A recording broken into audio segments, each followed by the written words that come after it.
Your morning sets the tone for everything. Listen, when you wake up, the first voice you hear should not be your own doubts and worries. It should be gratitude to the one who woke you up. You did not wake yourself up this morning. That was a blessing that came from above. See, most people roll out of bed already defeated. They wake up thinking about everything that went wrong yesterday.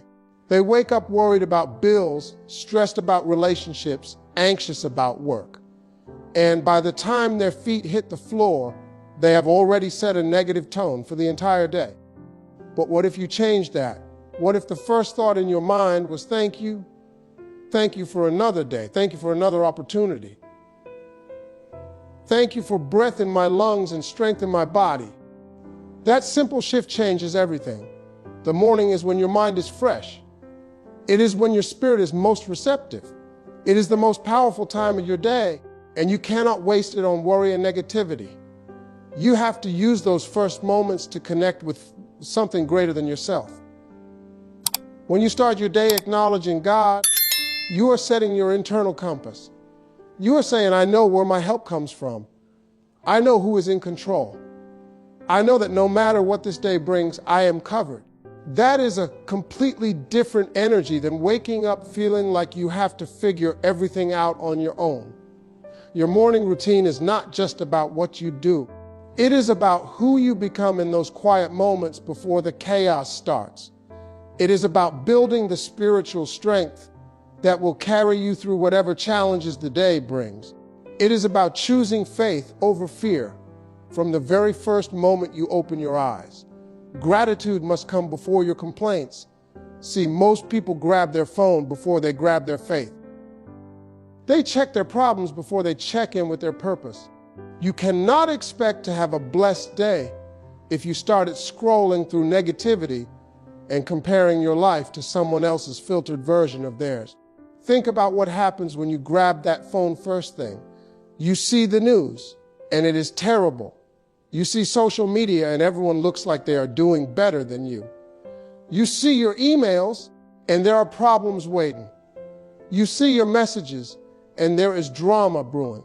Before you even get out of bed, you have filled your mind with stress. But gratitude does something different to your brain. When you start with thank you, you activate a different part of your consciousness. You shift from scarcity thinking to abundance thinking.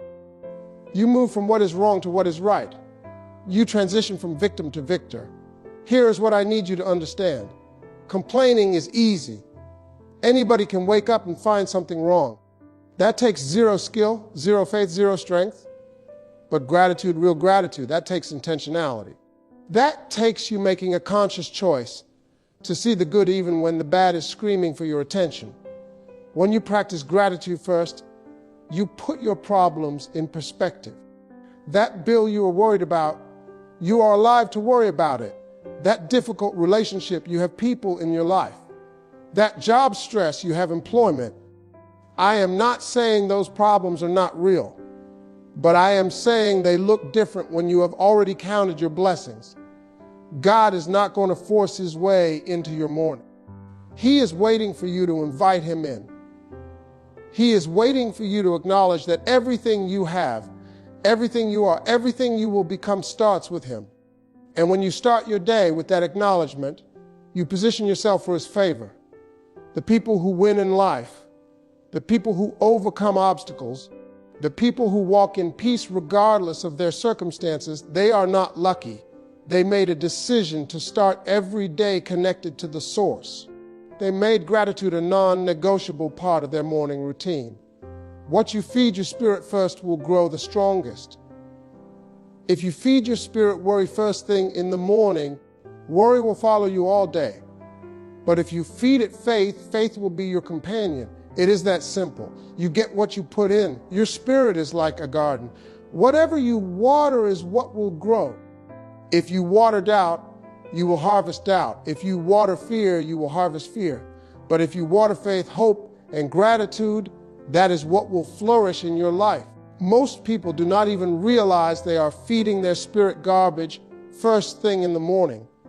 They are consuming negativity, stress, and comparison before they even brush their teeth. Then they wonder why they feel anxious all day. You are what you eat, and that applies to your spiritual diet just as much as your physical one. The morning is when your subconscious mind is most impressionable. What you put in during those first 30 minutes to an hour sets the programming for your entire day.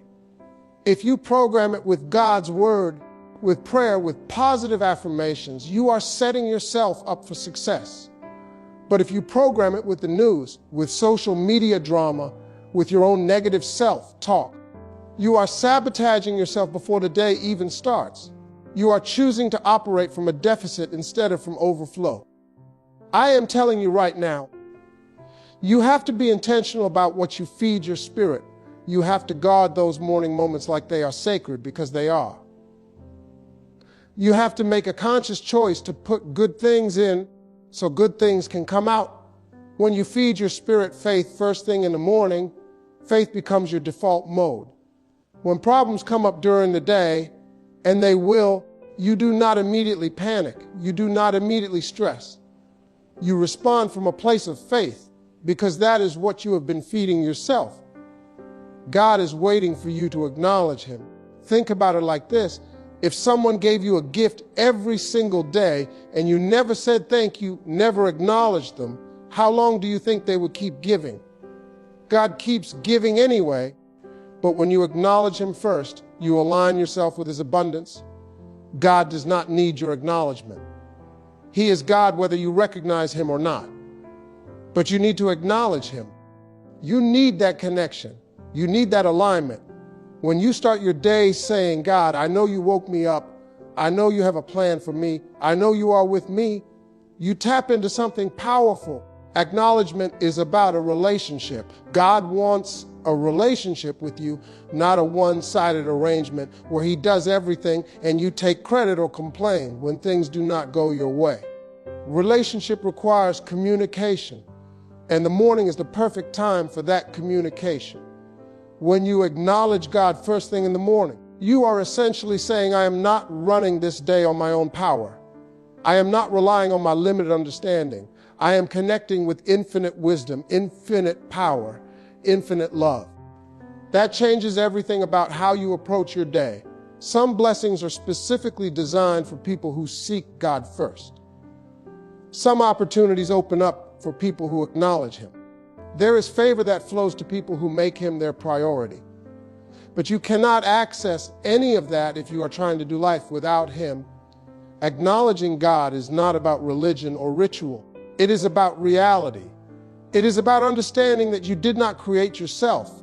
You do not sustain yourself, and you cannot fulfill your purpose by yourself. It is about humility and wisdom working together. When you make acknowledging God your first act of the day, everything else falls into place. Your priorities become clearer. Your decisions become wiser. Your peace becomes deeper. You move through your day with a confidence that does not come from yourself, but from knowing who you are connected to. Prayer is not begging, it is connecting. Too many people think prayer is just asking for things. No, prayer is your direct line to the source of everything. It is your way of saying, I know I cannot do this alone, and I am smart enough not to try. When you approach prayer as begging, you come from a place of desperation and lack. But when you approach it as a connection, you come from a place of relationship and trust. You are not groveling before a distant deity. You are communicating with a loving Father who wants good things for you. Prayer in the morning is like plugging your phone into the charger. You do not wait until your battery is at 1% and you are about to shut down. You charge it while you sleep, so you wake up at full power. Prayer charges your spiritual battery so you can operate at full capacity all day. Real prayer is conversation. It is you talking to God and then being quiet enough to hear him speak back. It is you sharing your concerns and then listening for guidance. It is you expressing your gratitude and then receiving his love. It is a two-way connection, not a one-way request line. The power of prayer is not in the words you use. It is in the connection you make. You do not need fancy language or perfect theology. You need honesty. You need authenticity. You need to come as you are and talk to God like he is right there with you, because He is. Morning prayer sets your spiritual GPS. It helps you navigate the day with divine guidance instead of human confusion. When you pray in the morning, you are asking God to order your steps. You are inviting Him to lead you to the right people, the right opportunities, the right decisions. People who pray in the morning move differently. They have a peace that others do not understand. They have a clarity that seems to come from nowhere. They have confidence that is not based on their circumstances. That is what connection with God does. That is what prayer provides. You have to make time, not find time. Nobody finds time for God. You make time. You set that alarm 15 minutes earlier. You sit in your car before you walk into work. You take that time because you understand that nothing you do all day matters if you have not centered yourself first. Everybody has the same 24 hours. The difference between people who grow and people who stay stuck is what they do with those hours. Successful people, peaceful people, purposeful people, they make time for what matters. And nothing matters more than starting your day with God. When you say, I do not have time for prayer, what you are really saying is, I do not have time for peace. I do not have time for guidance. I do not have time for blessings. Because that is what you are missing out on when you skip that morning connection. Making time means sacrifice. It might mean less sleep. It might mean less social media. It might mean skipping that extra episode of your show the night before so you can get up earlier. But I am telling you, what you gain is worth so much more than what you give up. You make time for what you value. If your morning routine includes an hour of getting ready, but 0 minutes of prayer, you are saying your appearance is more important than your spirit. If you have time to scroll but not time to pray, you are saying entertainment is more important than empowerment. I'm not saying you have to pray for hours. Start with 5 minutes, 5 real, focused, honest minutes with God. But you have to schedule it. You have to protect it. You have to treat it like the most important meeting of your day, because it is. When you make time for God in the morning, He makes a way for you throughout the day. When you prioritize Him, He makes sure you accomplish more in less time. When you put Him first, everything else becomes easier. That is not magic. That is how alignment works. Your blessings are waiting on your obedience. Here is what people do not understand. God has already prepared blessings for you, but you have to be in a position to receive them. And you cannot be in a position if you are running on your own power, your own plan without consulting Him first. Obedience is not about following rules. It is about following guidance. When God tells you to start your day with Him, it is not because He has an ego that needs stroking. It is because He knows that is how you access everything He has prepared for you. Some people pray for breakthroughs, but do not want to change their morning routine. They want God to bless their mess instead of following His blueprint for success. It does not work that way. You cannot expect different results while doing the same things. When you obey the simple instruction to seek God first, you unlock the complex blessings He has stored up for you. It is like having a warehouse full of gifts with your name on them, but you have to show up with the right key. Morning prayer is that key. Disobedience is not always doing something bad. Sometimes it is just not doing what you know you should do. You know you should pray. You know you should start your day with God, but you keep putting it off, making excuses, choosing other things. That is disobedience, and it is blocking your blessings. God is not punishing you when you do not pray. He is protecting you from going into your day unprepared. He is allowing you to learn the hard way that life without Him is harder than it needs to be. Your struggles might not be spiritual warfare. They might just be the consequences of spiritual neglect. When you commit to morning prayer, to starting every day in obedience, watch how things shift. Opportunities you have been waiting for suddenly appear. Doors you have been knocking on suddenly open. Favor you have been praying for suddenly manifests. That is what happens when you get in position. Stop trying to carry everything yourself. You were not built to carry all that weight.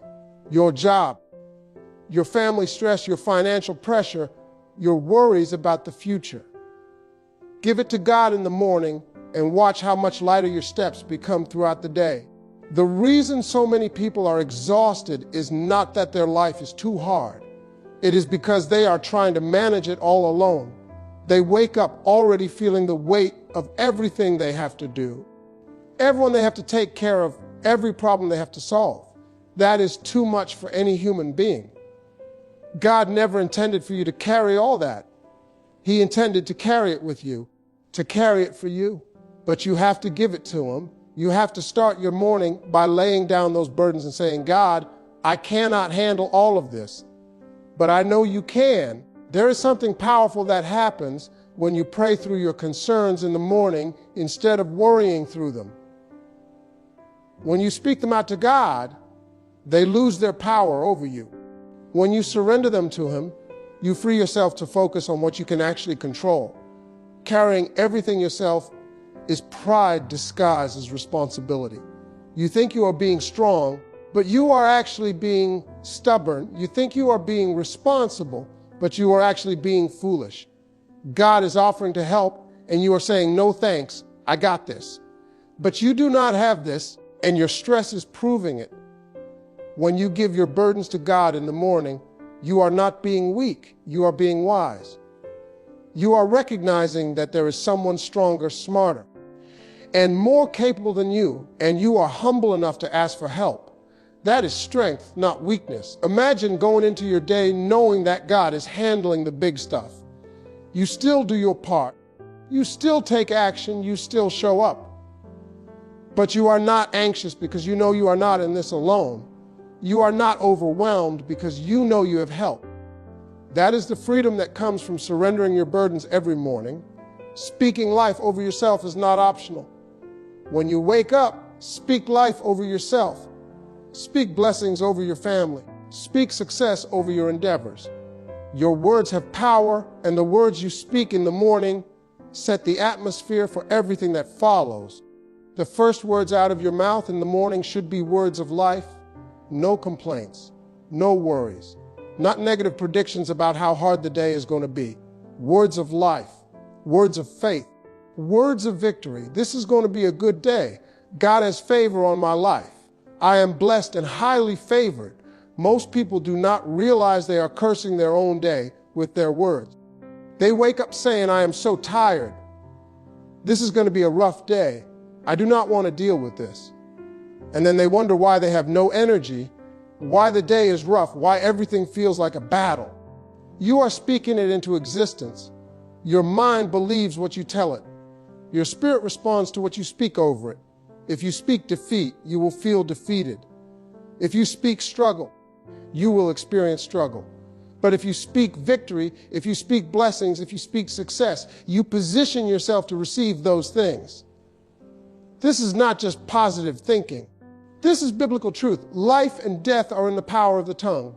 You can speak life, or you can speak death over your day. You can speak blessings, or you can speak curses. The choice is yours, but you have to make it intentionally. When you speak life over yourself in the morning, you are not denying reality. You are declaring a higher reality. You are not ignoring your problems.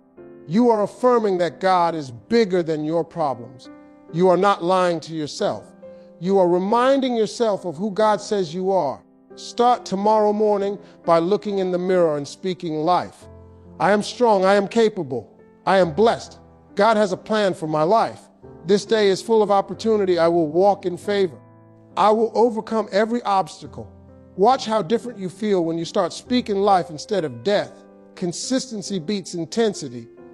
You do not need to pray for 3 hours every morning. Start with 5 minutes of real, honest conversation with God.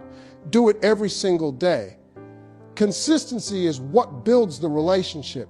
Consistency is what builds the faith. People get discouraged because they think they have to do something extreme to see results. They think they need to pray for hours, fast for days, and read the entire Bible in a week.